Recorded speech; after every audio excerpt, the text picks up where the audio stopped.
Pertama, saya posisinya di sana adalah tenaga ahli. Ada tenaga ahli itu nggak buat peraturan. Tenaga ahli itu memberi masukan. Ini ada sebuah kebutuhan tertentu berhubungan dengan eksperimen yang akan kita obrolkan nanti di belakang. Bahwa mau tidak mau harus pakai peci, pakai dasi. Beberapa mayor klaster pertanyaan sudah coba saya respon. Tapi kamu bisa ngomong pencitraan, itu alasan dan seterusnya. Nggak bisa disalahkan. Dengan keadaan Indonesia yang sudah fracture kayak gini, mempercayai orang lain itu amat sangat susah. Oke, saya akan jadi di sisi sini, kelinci eksperimen. Mari kita bikin framework, standar bagaimana pejabat melaporkan atau berinteraksi dengan rakyat. Bayangkan, ini menjadi standar dari semua pejabat kita. Dia bisa dengan dingin melihat masalah, bisa mengaknowledge, mengakui bahwa masalah itu ada, tidak lari dari masalah, bisa merespon dengan jujur apa adanya, transparan, dan punya komitmen yang bisa dilihat bersama. Pertanyaannya, kira-kira pejabat mana yang berani? Pejabat mana yang mau menggunakan framework ini? Karena tidak ada yang mau melakukan, ya wis yo, tak mangkat, eksperimen. Assalamualaikum warahmatullahi wabarakatuh. Karena yang biasa ngomong mas pergi diganti rokok dulu aja. Kayaknya tersedak dia, ngeri katanya. Oke, ini tentu video yang menarik dan ditunggu teman-teman lagi. Banyak yang menunggu, banyak yang meminta klarifikasi apa tentang fiasko kemarin tentang jadi tenaga ahli.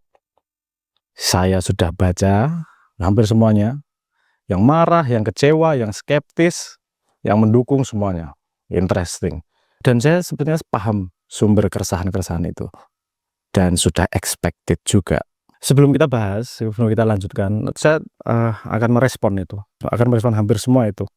Mungkin yang memang niat nggak seneng dan memanfaatkan ini untuk mendiskreditkan, yo nggak akan perlu penjelasan ini. Tapi teman-teman yang pengen tahu ceritanya gimana dan eksperimen apa yang terjadi, itu kita ceritakan di sini. Pertama, kita ngomong fondasinya dulu. Fondasinya, saya posisinya di sana adalah tenaga ahli. Apa sih tenaga ahli? Ada tenaga ahli itu nggak buat peraturan.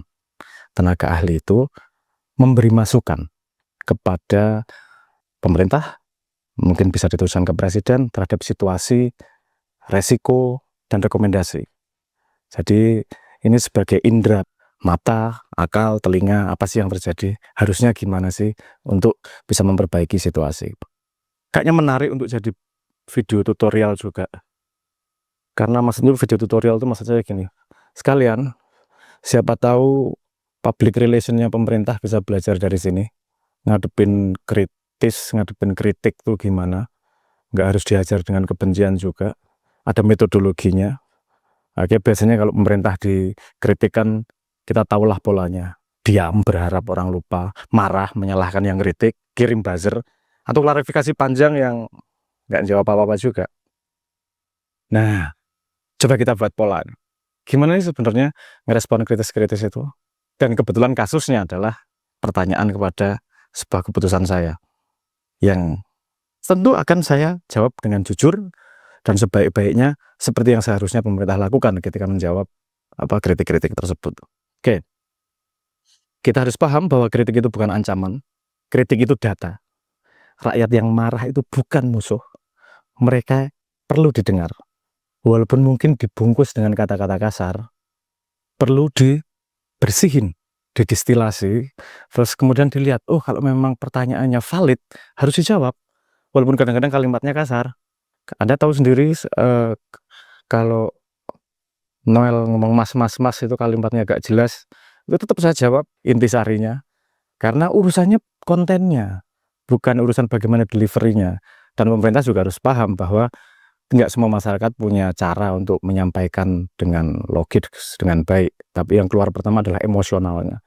Dan ini terjadi dengan saya dan urusan TA. Yuk dibahas. Pertama, fundamennya adalah itu.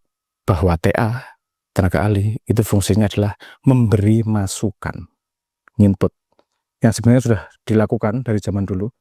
Dari zaman, sepanjang saya ingat perjalanan yang di Maiyah, di forum, di video, ketika seminar dan seterusnya, itu masukan jalan terus. Cuman kebetulan kali ini ada sebuah eksperimen yang perlu dilakukan sehingga pakai peci. Dan jangan takut kalau potong juga, nggak potong juga. Ya, pentingnya apa potong sama nggak potong? Ya, yang paham-paham, yang enggak. Oke, that's okay. Mari kita jawab pertanyaan satu-satu. Karena yang komplain banyak banget nih, yang resah banyak banget nih. Terutama nanti coba kita klaster satu demi satu ya. Tapi pertama saya ingin mengadres untuk teman-teman Ma'iah. Posisi ATA tidak mengubah apapun sama sekali, Ma'iahan saya tetap Ma'iahan posisinya. Karena itu yang primer, itu nomor satu. Masalah utamanya adalah bagaimana koneksi antara apa yang kita obrolkan ke Ma'iah untuk sampai ke yang bisa mendengarkan dengan jernih tanpa melalui noise. Kalau ada yang khawatir apa saya di bawah Bahlil, bawah Gibran, yora mungkin wis gak urusan. Yang saya takutin ya cuma simbah karo Gusti Allah. Malaikat we ono Noel sing wani ngadepi, jadi tenang-tenang wae gak masalah. Jadi jadi tenang aja, kalau di bawah Bahlil, di bawah siapa segala macam, no. Kita nggak di bawah siapa-siapa. Dan ini yang eksperimen coba kita lakukan. Mungkin eksperimen apa sih? Dengarkan sampai selesai, jangan dipotong-potong dulu. Oke.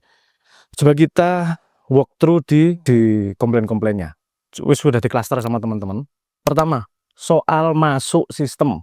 Oke. Ini yang paling personal dan paling banyak. Mari kita lihat kritiknya. Udah bosen jadi orang merdeka. Ini udah dipendekin sama teman-teman kayaknya. Tapi perlu ditunjukkan aslinya harusnya. Karena ini yang kadang-kadang pemerintah terbawa perasaan. PR itu. Jadi kalimatnya mungkin kasar, tapi perlu kita distil. Ada proses yang namanya distilasi, jadi pisahkan emosi dari substansinya. Udah bosan jadi orang merdeka, jadi kacung rezim, durhaka sama ajaran bapak lu sendiri. Nyendeng lagi. Keras. Tapi sebenarnya apa sih yang ditanyakan? Kita cabut emosinya, kita coba distilasi menjadi substansinya apa. Kalau semua saya di balik kata-kata itu, pertanyaan sebenarnya adalah apakah keputusan ini bertentangan dengan nilai yang selama ini dipegang? Pertanyaan fair. Dan ini layak dijawab. Saya paham kenapa banyak yang skeptis. Sejarah memang penuh contoh orang yang masuk sistem lalu kehilangan suara. Skeptisisme ini bukan serangan, ini pengawasan. Dan ini wajar. Dan harusnya memang skeptis. Nanti Sabrang yang kemarin ngomongnya kayak gitu, apakah jadi ayam sayur? Apakah terus kemudian nggak jadi ngomong lagi? Jadi letoy apalagi terus yuk. Ya, sangat wajar ditanyain seperti itu. Kita urut sebentar. Masuk sistem tuh gimana sih? Ini saya memandangnya seperti ini. Ada pemerintah, ada negara, ada bangsa. Jadi bangsa kita yang umurnya ratusan tahun itu menghasilkan banyak entitas seperti negara, ada kerajaan, ada negara, dan seterusnya. Kemudian dalam negara itu ada yang namanya pemerintah. Kalau Anda melihatnya sebuah sistem itu dari mana? Pemerintahannya atau negaranya? Karena biasanya bangsa muncul secara organik. Kalau kita ngomong pemerintahnya, disitulah terjadi bergen politik, disitulah terjadi hal-hal yang kita tidak senangi bersama, dan seterusnya. Itu karena permainan politik itu berhubungan langsung dengan pemerintahan 5 tahunan ini, perebutan kekuasaan di situ. Negara, itu concernnya beda. Negara itu pengennya agar Indonesia berjalan terus, sehingga dia harus punya sistem feedback agar pemerintah bisa memperbaiki. Sebenarnya sistemnya DPR itulah. DPR itu kan memberi input, memberi pengawasan dari sudut pandang wakil rakyatnya, karena rakyatnya adalah bagian dari negara. Akan beda cerita ketika DPR-nya ikut main 5 tahunan, dan faktanya memang seperti itu. Jadi posisinya Ma'iah itu yang kita lakukan selama ini adalah mencoba di luar sistem pemerintahan tapi masih di dalam negara, karena kita masih ngomong cinta Indonesia nih, gimana dandaninya dan seterusnya. Kita sudah melakukan itu puluhan tahun. Kita melakukan forum bulanan untuk kemudian memberi input masukan yang kalau sekarang peta terakhir ini bisa nggak didengerin, kalah sama asimetrik, kalah sama sosial media, kalah sama buzzer dan seterusnya. Tapi masukan itu penting ke pemerintah agar pemerintah punya cermin untuk memperbaiki dirinya. Jadi kalau Anda ngomong masuk sistem, frame saya ketika tugasnya adalah memberi feedback kepada pemerintah. Ini frame konseptual ya, nanti saya paham pasti akan ada bantahan.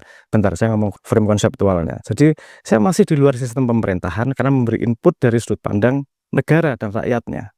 Jadi konseptualnya. Pasti ada nanya, alasan doang. Kan juga di pemerintahannya. Oke. Ini nanti akan dijawab di video sebelumnya. Yang penting dilakukan di sini adalah ketika kita masuk sistem, oke lah, katakanlah itu masuk sistem karena diangkat oleh lembaga negara. Simbah sendiri dari dulu pernah ngomong mana yang negara, mana yang pemerintah, mana itu harus dipisahkan secara jelas. Dan ini posisinya jelas bahwa saya masuknya pada posisi negara, bukan pada posisi pemerintah.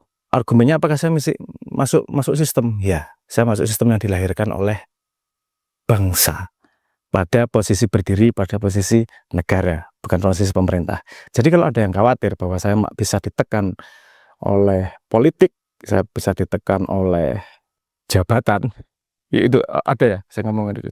Oh, lapar mas, butuh jabatan. Wajar sih diomongin kayak gitu, sangat-sangat wajar kalau khawatirnya seperti itu. Tapi yang kita lakukan sama kok. Bedanya cuman ini ada sebuah kebutuhan tertentu berhubungan dengan eksperimen yang akan kita obrolkan nanti di belakang, bahwa mau tidak mau harus pakai peci, pakai dasi. Itu hal yang menyenangkan. Fuck, yo males ya nih, nggak bisa rokokan. Rokok ngasih mati tuh. Nggak bisa rokokan, harus kayak gitu, dasi miring-miring, nggak keruan.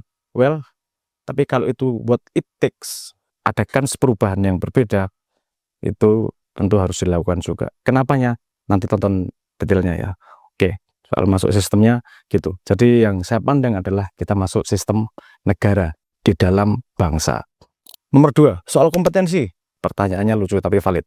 Vokalis ngurus perang, dagelan. Lu cuman pajangan kosmetik, ya, apa lagi? Tahu apa lu soal tank sama strategi perang? Oke. Cangkeme anjen bosok gitu. Tapi intinya lagi-lagi, kalau jadi pemerintah, ini saya sebagai dari sudut pandang negara memberi input kepada pemerintah, ojo jangan terlalu sensitif lah. Lihat substansinya. Substansinya, apa kompetensi spesifik yang kamu bawa? Fair, saya jawab. Saya bukan jenderal. Saya tidak akan pura-pura ngerti taktik militer atau perang kinetik. Lihat video kita ya, ada ya video kita yang sudah ngomong tentang evolusi dari war. Yang pertahanan negara adalah threat. Threat itu ancaman yang bisa menghancurkan negara. Ancamannya itu bukan hanya senjata yang kamu sebut sebagai roket, peluru, tank dan segala macam. Itu masuk satu klaster tersendiri yang namanya kinetic war. Tapi negara hancur bisa nggak hanya karena itu loh. Banyak negara yang hancur tanpa ada perang sama sekali. Misalnya ekonominya runtuh, sudah nggak percaya lagi, negaranya bisa hancur. Jadi perang itu bisa macam-macam, bisa perang ekonomi, bisa perang kinetik, perang fisik, dan yang paling modern ada yang namanya perang kognitif. Perang kognitif itu gimana sih? Perang kognitif itu berhubungan dengan yang kamu pakai sehari-hari nih, mempengaruhi otak. Itu bisa menghancurkan negara. Contohnya kayak kita sekarang ini, menurutmu baik-baik aja, kita terpecah belah satu sama lain, susah banget kok percaya satu sama lain. Ya make sense karena kita tidak punya parameter bagaimana kita bisa mempercayai satu sama lain. Inilah kenapa eksperimen ini harus dilakukan, kan gitu. Jadi kompetensi saya di mana? Mungkin kalau Anda nge-track pendidikan, nge-track video yang sudah saya lakukan, mungkin nge-track dari saya dipercaya oleh orang untuk menjadi pembicara, itu lebih banyak dari manggung saya dari Leto, pembicara dari pelosok desa sampai Moskow.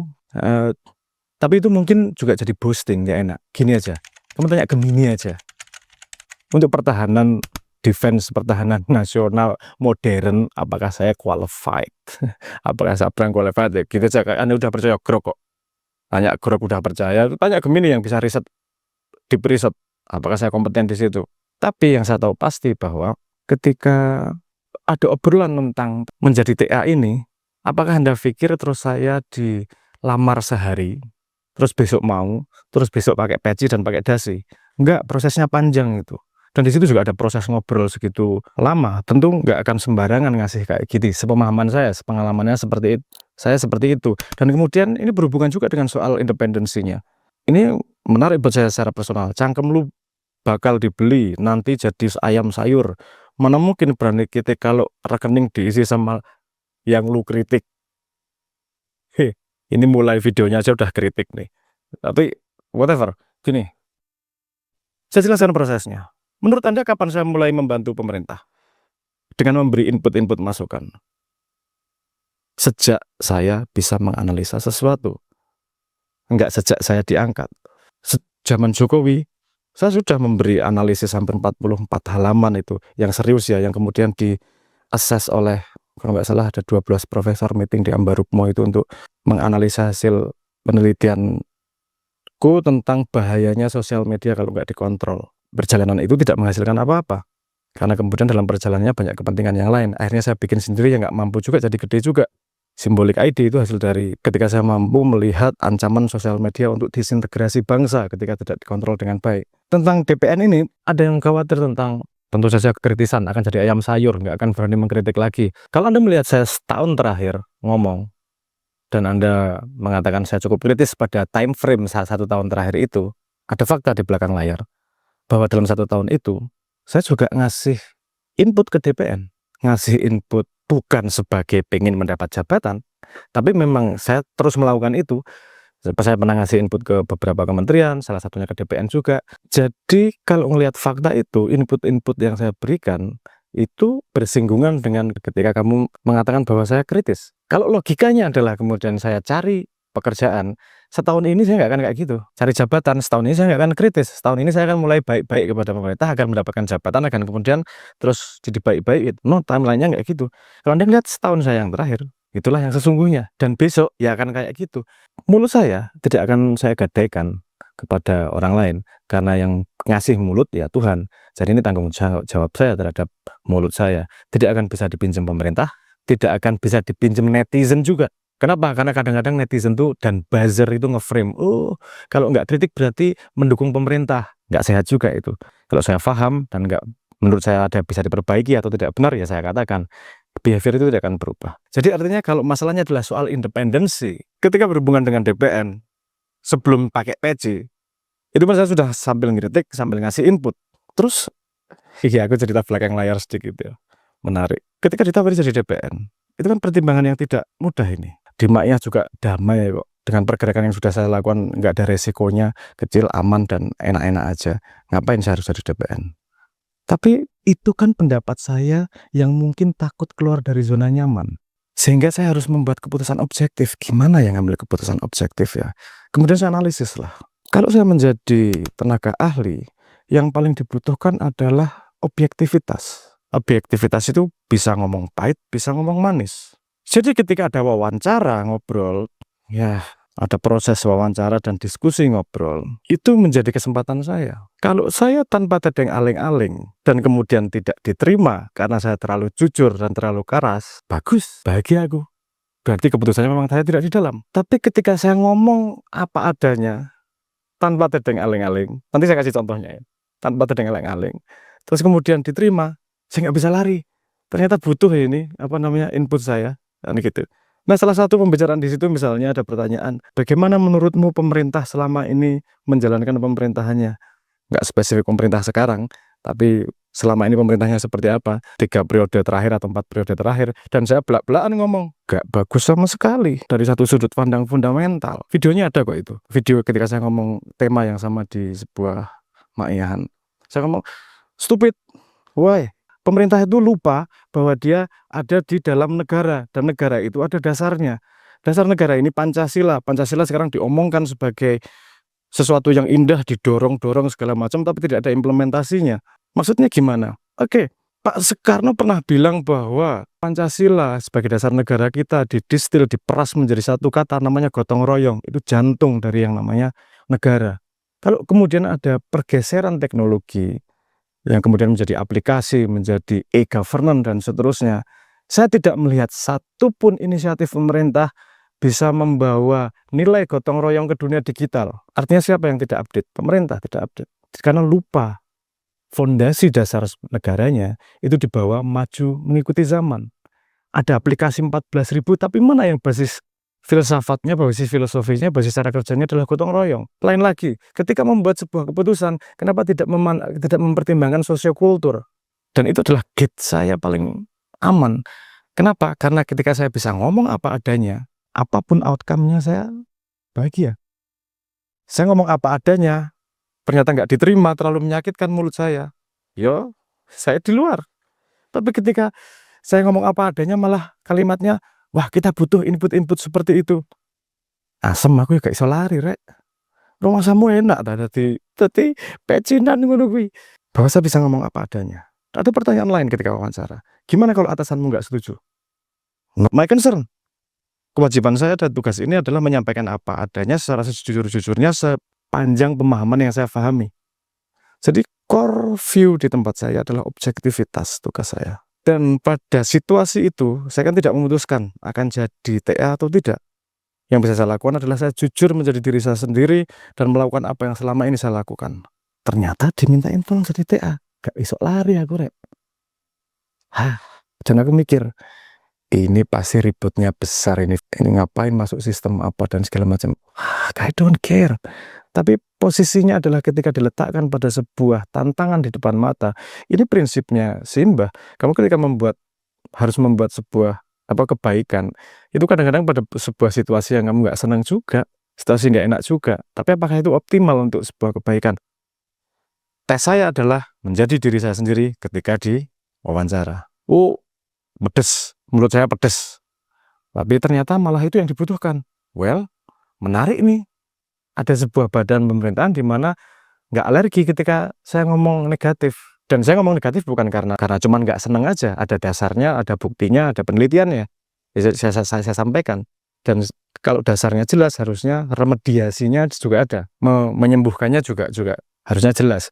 Tetapi itu bukan dalam posisi tangan saya. Posisi tangan saya adalah menyampaikan apa adanya dari analisis yang bisa saya lakukan. Bedanya ini. Kalau kamu main di sistem pemerintahan, itu pertimbanganmu 5 tahunan. Kalau kamu main di sistem negara, pertimbanganmu adalah puluhan tahun, bahkan ratusan tahun. Nah itu saya memilih main pada sistem negara ataupun bangsa. Jadi yang dilakukan adalah yang efeknya paling panjang. Yo. Tapi sangat wajar. Ini klaim saya. Nanti buktikan sendiri aja. Apakah menurut saya masih berani kritik pemerintah? Ya, ini kritik pertama. Jadi jawaban jujur saya ketika ada yang ngomong nanti saya kritis atau tidak, saya terus terang agak tidak mudah jawabnya. Karena saya selama ini tidak juga berusaha kritis atau dan seterusnya, enggak juga. Pokoknya kalau ngelihat ada yang kayaknya enggak pas ya diomongin gitu aja. Tadi sudah saya sampaikan juga. Terus kemudian pertanyaan bagus nih, berikut yang lain klaster. Soal pertanggungjawaban akuntabilitas. Paling nanti gaji buta. Makan duit pajak nggak kerja jelas. Kerja nggak jelas. Kalau lu gagal berani mundur nggak? Asik gigi. Beneran ini asik nih. Substansi pertanyaannya ya. Bagaimana publik bisa tahu kamu kerja beneran? Ntar lagi kita masuk ke eksperimen apa sih sebenarnya yang terjadi. Tapi ini menarik banget. Ingat nih. Ini pertanyaan terpenting dan jawabannya harus konkret. Tadi saya ingatkan, tugas saya itu sederhana, memberi masukan sejujur mungkin dari pemahaman yang saya punya dan merekomendasikan langkah konkret. Oke, komitmen saya, apa yang saya sampaikan ke DPN akan saya sampaikan juga ke publik. Rekomendasinya seperti apa? Kalau tidak didengarkan, piye. Tapi kalau ternyata saya lama di sana ngasih rekomendasi dan ternyata nggak kepake juga, ya tinggal keluar, tinggal resign, gampang aja, simpel aja. Karena memang saya tidak ada gunanya di sana ternyata, kan gitu. Itu very simple, kita lihat setahun aja. Simple, kita lihat. Itu beberapa mayor klaster pertanyaan sudah coba saya respon. Tapi kamu bisa ngomong bahwa itu pencitraan, itu alasan, dan seterusnya. Nggak bisa disalahkan. Dengan keadaan Indonesia yang sudah fractured kayak gini, mempercayai orang lain itu amat sangat susah. Dengan pola-pola seperti ini, pola-pola yang sudah terjadi bahwa ada artis jadi pejabat, nggak percaya dan seterusnya, itu sangat-sangat wajar. Dan kalau saya diragukan menjadi klaster itu sangat-sangat wajar, no problem.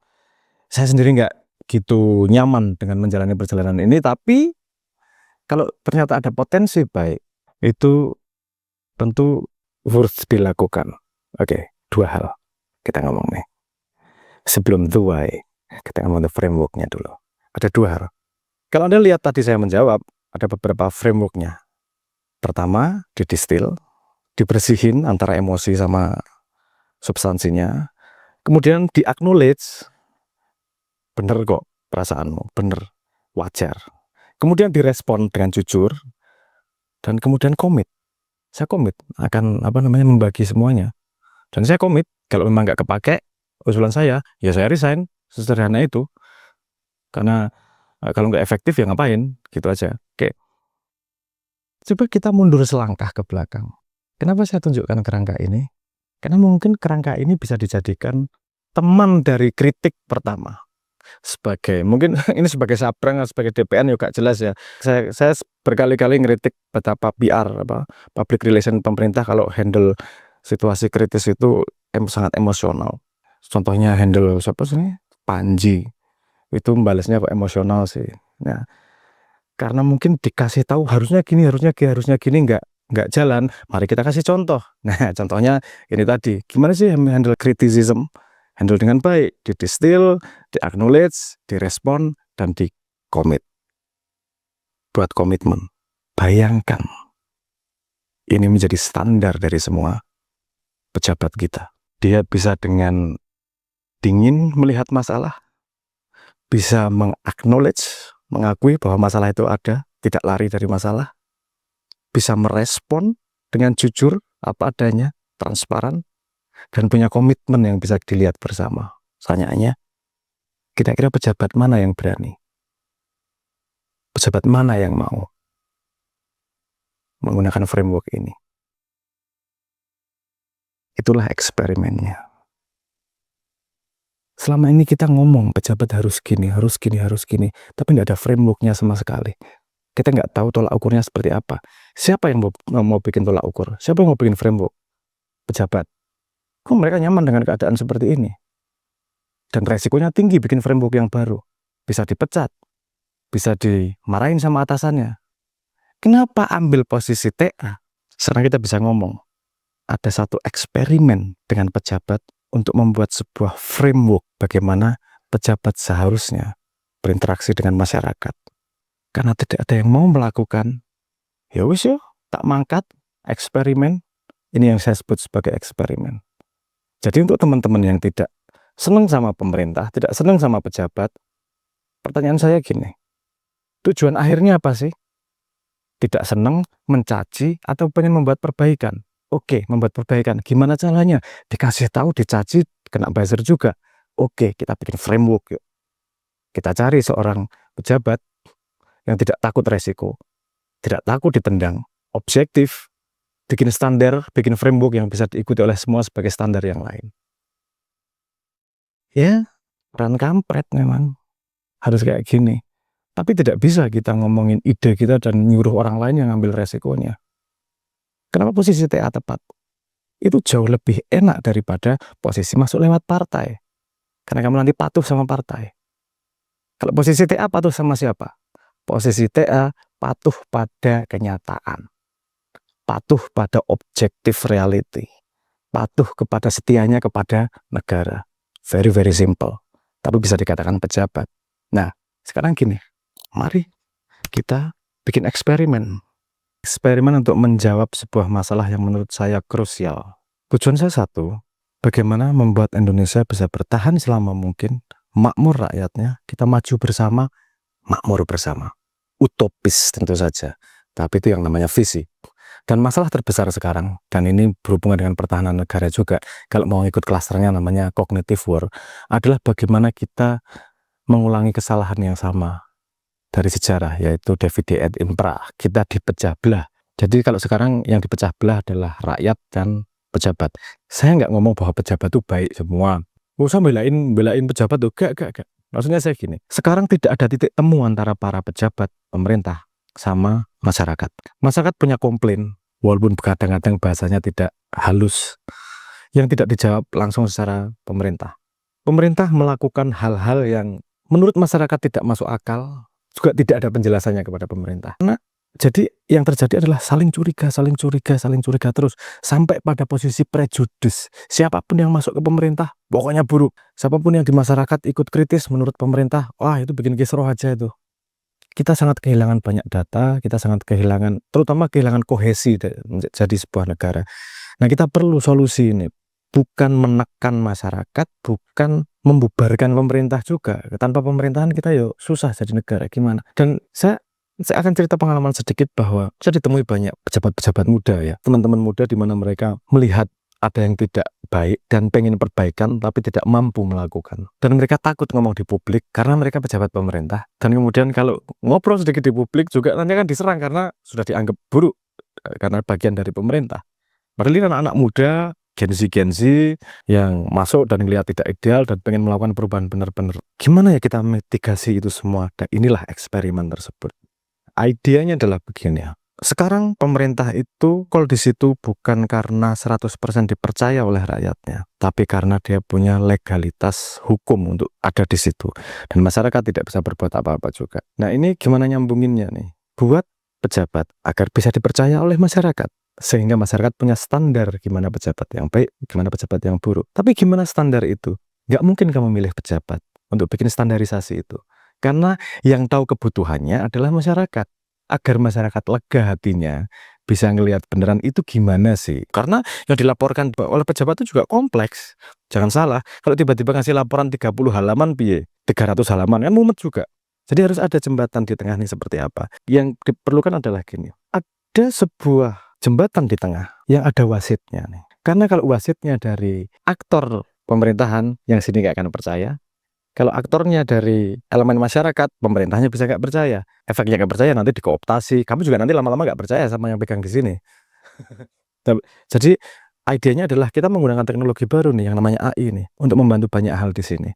Gimana kita bisa memanfaatkan AI untuk bisa menjembatani pejabat dengan rakyat? Langkahnya tidak mudah dan tentu tidak murah. Tapi ini kita butuhkan, menurut saya ini salah satu hal yang paling krusial di Indonesia, membuat eksperimen bagaimana nih di tengah-tengahnya ini. Yang apa yang kita butuhkan? Yang membuat kriteria adalah masyarakat, karena yang harus dipuaskan adalah masyarakat. Masyarakat itu nggak selalu pengen dengar, nggak harus berita baik kok. Cuman tahu alasannya kenapa ini tidak baik. Tidak harus keputusannya sesuai dengan masyarakat yang berbeda-beda, pendapatnya beda-beda juga. Tapi yang penting ada penjelasan kenapa sebuah langkah kayak gini. Jadi masyarakat nggak merasa sebagai pelengkap penderita aja, tapi sebagai ikut dilibatkan dalam proses itu misalnya kan gitu.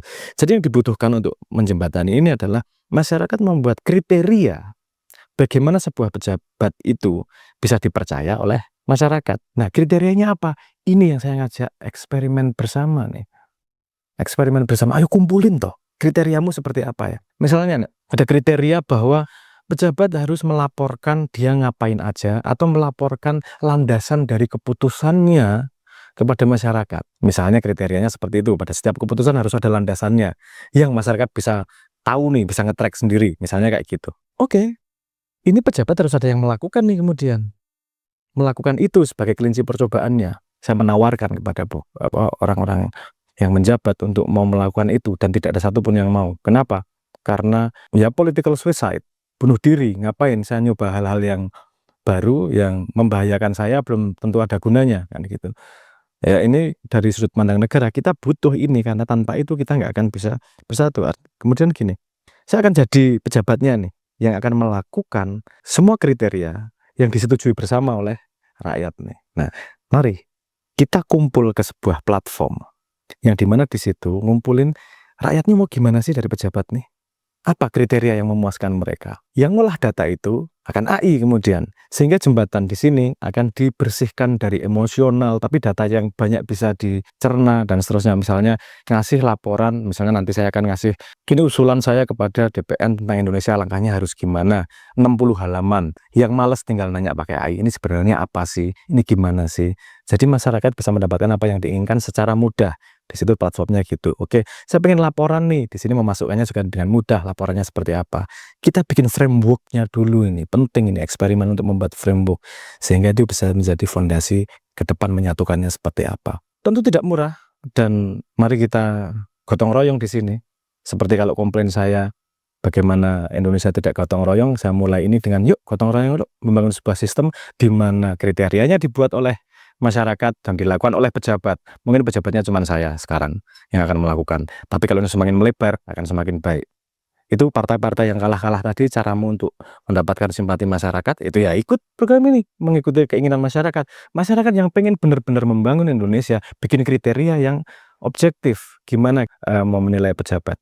Soal biaya, ya yuk gotong royong. Ya paling nggak dari sudut pandang saya ya, yang katanya duit rakyat, saya makan pajak duit rakyat itu bisa dimasukin ke sini.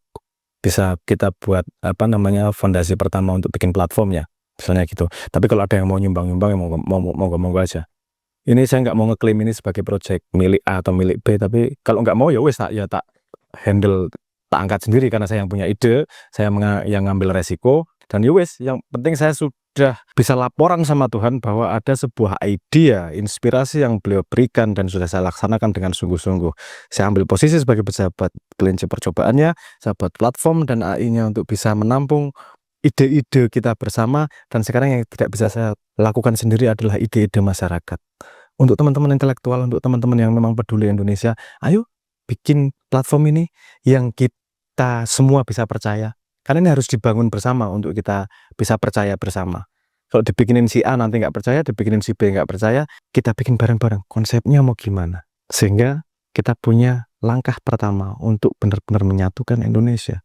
Benar-benar kaki kanan dan kaki kiri itu gantian. Kalau kaki kanan curiga sama kaki kiri curiga sama kaki kanan, nggak akan jalan-jalan yang namanya bangsa. Anda bisa cek, masih prototype, masih sangat kasar. Kalau mau menghina, monggo. Memang ada talent khusus dari netizen yang juru hina, ya nggak apa-apa juga. Karena memang ini work in progress, pekerjaan yang perlu kita perbaiki terus-menerus. Yang pengen nyumbang, yang pengen ikut membantu angkat-angkat pasir, monggo silahkan. Tapi pastinya saya mengajak, ini adalah sebuah setup eksperimen agar Indonesia tidak hancur karena perpecahan, tidak hancur karena curiga-curigaan. Karena sekarang curiga-curigaan dan opini sudah menjadi komoditi. Kita ganti dengan data dan kejelasan. Eksperimennya high risk. Kenapa? Ya Anda lihat sendiri, baru pakai peci, sudah fitnahnya segitu banyak. Bukan fitnah sih, salah kalau ngomong fitnah. Ya paham saya sangat-sangat paham. Orang tidak punya kewajiban untuk tahu saya siapa, apa mau langkahnya seperti apa, dan seterusnya. Tapi teman-teman yang misalnya sudah lama bergaul dengan saya, teman-teman Ma'iyah dan seterusnya, sudah paham lah ngapain jadi pejabat. Itu game penuh beban. Bahkan gini, bahkan ketika foto-foto dan berita itu kemarin keluar, terus kemudian orang memberi saya selamat, ya aku rada bingung. Kok selamat ya? Bukannya hati-hati gitu ya? Kalau ada juga yang hati-hati, semoga amanah, itu lebih menarik. Tapi kalau selamat itu, ini dianggap sebagai hadiah ya. Oh, memang mungkin ini dianggap sebagai hal yang tinggi dan patut diperjuangkan orang. Padahal posisi kita di sini adalah mencoba membuat eksperimen, cari pejabat yang disposable, membuat sebuah posisi pejabat yang bisa buat eksperimen. Ini interesting, menarik banget ini posisinya. Jadi kenapa saya tadi ngomong high risk, inilah. Jadi banyak yang menuduh seperti ini. Oke, modal baik itu menuduh seperti itu. Sekarang satu langkah berikutnya. Menurutmu pejabat yang ideal gimana? Yang bakal diterima oleh masyarakat, yang bakal nyambungnya baik. Oke, saya akan jadi di sisi sini kelinci eksperimen. Karena saya mau dikeluarin kapan aja, mau masuk kapan aja, it's okay, no problem. Terus kita bikin sistem nih yang jadi standar berikutnya. Accountability pejabat gimana sih? Ayo kita buat sistemnya bareng-bareng. Kita tetap bareng-bareng. Saya tetap Ma'Iyahan tiap bulan di mana-mana dan kita bisa ngobrol tentang membuat standar bagaimana menjadi pejabat yang baik itu. Kenapa harus pakai pejabat sih? Pertanyaannya gitu kan bisa ditolak. Tadi saya balik lagi. Saya sudah main game famous, terkenal, lewat jalan vokalis Leto. Itu side quest itu bukan main quest. Karena saya orang STEM, bukan orang art sebenarnya. Tapi oke, main game itu. Ketika saya terkenal, saya ngomong juga nggak didengerin juga. Oke, kita main game ilmu. Alhamdulillah saya cukup dihargai dalam dunia keilmuan. Ya kalau mau, ya mungkin saya tidak pinter dalam woro-worokan apa yang saya lakukan. Tapi yang ada di media yang cukup besar adalah saya diundang ke Moskow sebagai salah satu thinker Indonesia, pemikir Indonesia. Karena saya nggak punya tim itu ya, media, sehingga nggak diviralkan nih. Karena waktu itu saya mikir, oke, ini game pinter sampai mana sih mainnya? Oke, ternyata game pinter juga nggak dengerin amat ya. Kita main game apa berikutnya? Main game kekuasaan. Gak mungkin main game kekuasaan, karena Indonesia kalau main game kekuasaan harus ikut partai, dan partai harus ikut sama ketum. Oke, kita masuk lebih strategis lagi. Masalah apa yang bisa dipecahkan? Oh, sekarang ada masalah ketidakpercayaan. Itu masalah yang bisa menjadi disintegrasi bangsa. Kenapa tidak percaya? Mungkin hanya karena sebuah sistem yang tidak tertata nih. Tapi siapa yang berani membangun sistem? Semua posisinya merasa berdua posisi benar nih. Gimana menyambungkannya? Oke. Ada sebuah kesempatan yang dibuka oleh Tuhan. Saya sama sekalipun nggak pernah minta posisi. Ya memang karena bukan cita-cita. Kalau cita-cita pejabat, rambut saya nggak akan segondrong ini selama ini. Saya memang lebih menikmati di dunia egaliter, dunia jalanan. Tapi gini, saya belajar dari matematika, saya belajar dari Bapak juga, bahwa gini, semua yang kita lakukan itu belum tentu semua selera kita yang kita inginkan atau kita impikan.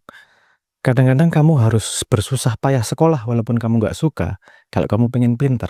Mungkin kadang-kadang kamu harus nggak makan dari pagi sampai sore untuk puasa, walaupun nggak enak dan lemes.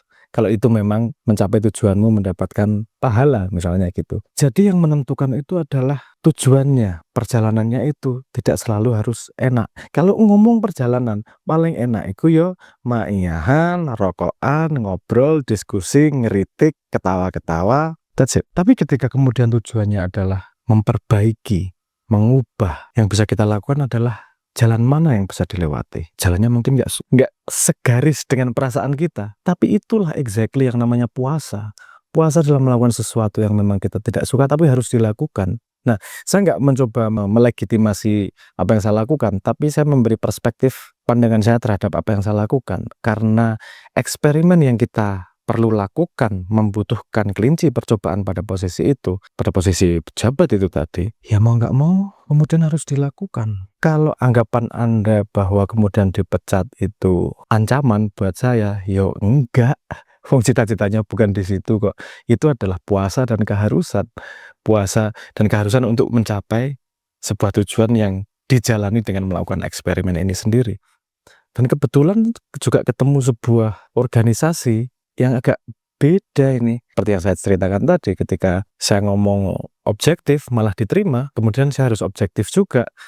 Saya nggak bisa ngomong bahwa semua pemerintah itu buruk. Ada yang pengen membuat perbaikan juga. Ada bad aktor, ada good aktor. Ya, kita harus objektif dengan ini. Karena yang ending terbesarnya adalah kebaikan kita bersama. Bukan tentang kenyamananku berjalan, kenyamananmu berjalan. Kalau saya boleh punya pilihan, yo mohon maaf, disalahpahami dan dihujat kayak gini ini malesin juga pada sesuatu yang saya nggak mencita-citakan juga. Tapi memang sepertinya ini adalah resiko dari sebuah perjuangan. Kadang-kadang peluru tidak datang dari musuh, kadang-kadang peluru datang dari ketidakfahaman. Dan itu yang perlu kita pecahkan bersama. Mari kita buat perjuangan setahun ke depan. Komitmen saya dalam 1 tahun ini, kalau teman-teman mau membantu, kalau kita mau bareng-bareng, mari kita bikin framework standar bagaimana pejabat melaporkan atau berinteraksi dengan rakyat. Apa yang perlu mereka laporkan, komitmen apa yang perlu mereka tuliskan agar bisa di-track, agar kita nggak lagi tertipu oleh janji-janji, agar kita tidak tertipu lagi oleh omongan-omongan yang tidak bisa dipertanggungjawabkan. Misalnya salah satu syaratnya, misalnya ya, ini makanya open for ideas ini. Misalnya salah satu syaratnya adalah pejabat level tertentu harus sebulan sekali bertemu dengan publik dan menjawab semua pertanyaan publik apapun live di atas panggung. Mungkin nggak semua setuju. Yang terutama menolak mungkin ya Wapres. Tapi mari kita buat standar. Mau gimana? Anda mau gimana dengan pejabat? Kita bikin eksperimen, kita bikin piloting project. Kalau itu doesn't work, ini nggak jalan dan saya nggak berguna, komitmen saya setahun. Kalau memang saya nggak ada gunanya, saya mundur, mudah. Komitmen yang lain, semua yang saya katakan, ide-ide saya akan saya sampaikan di ground zero. Karena di situ letaknya, di ground zero titik perubahannya. Nah, terakhir, akhir kata, saya terima kasih atas semua kalimat-kalimat dan kata-kata itu. Karena substansinya, kalau saya melihat itu sayang Indonesia atau sayang sama saya. Dan saya berani pastikan, saya tidak pernah nge-cross atau membantah atau kontradiktif dengan apa yang dilakukan oleh Bapak. Bapak itu mengajarkan prinsip, bukan metodologi. Beliau selalu mengatakan metodologi itu fleksibel, tujuan itu fanatik, cara itu fleksibel. Saya sudah banyak melakukan cara, Simbah banyak melakukan cara, kita terus mencari cara, dan ditabrakkan dengan urgenitas situasi. Gimana sih urgenitas situasi? Monggo di riset bagaimana AI, bagaimana ekonomi dunia, bagaimana pergerakan macam-macam. Itu urgenitas itu membuat pilihan langkah itu jadi kadang-kadang tidak bisa kita pilih, tapi dipilihkan. Kalau memang tujuannya mau ke tujuan yang difanatiki itu. Dan saya tidak pernah berani keluar dari tujuan yang dituju oleh Simbah untuk membangun Indonesia sebaik mungkin, seperti yang dicita-citakan. Negara yang baik, negara yang makmur, bahwa jalannya tidak selalu enak. Iya, dan saya terima kasih buat teman-teman semua yang memberi kritik, waspada, karena saya tahu bahwa jenengan sayang sama saya, jenengan sayang sama bangsa, jenengan takut trauma lagi bahwa ini hanya sekedar berikutnya.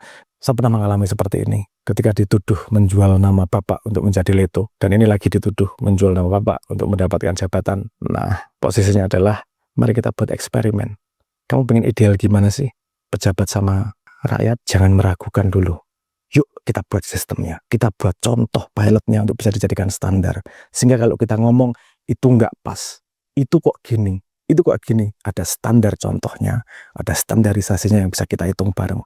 Aku ngajak teman-teman intelektual, teman-teman yang peduli Indonesia untuk bangun ini bareng-bareng, agar kita punya tolak ukur bersama bagaimana pemerintah yang baik itu melalui, kalau sekarang saya nggak bisa ngomong pemerintah ya, karena mungkin satu pejabat gimana berhubungan dengan masyarakat yang paling baik itu gimana. Di sini ada komitmen. Anda bisa save video ini sebagai bentuk accountability. Anda bisa tagih saya 1 tahun lagi, 6 bulan lagi, apakah saya geser, apakah saya berubah dari Sabrang yang dulu. Nah, bedanya hari ini saya ngajak teman-teman sekalian eksperimen. Ayo eksperimen, bikin. Saya tunggu di tulisan maupun di formatnya. Mari ngobrol.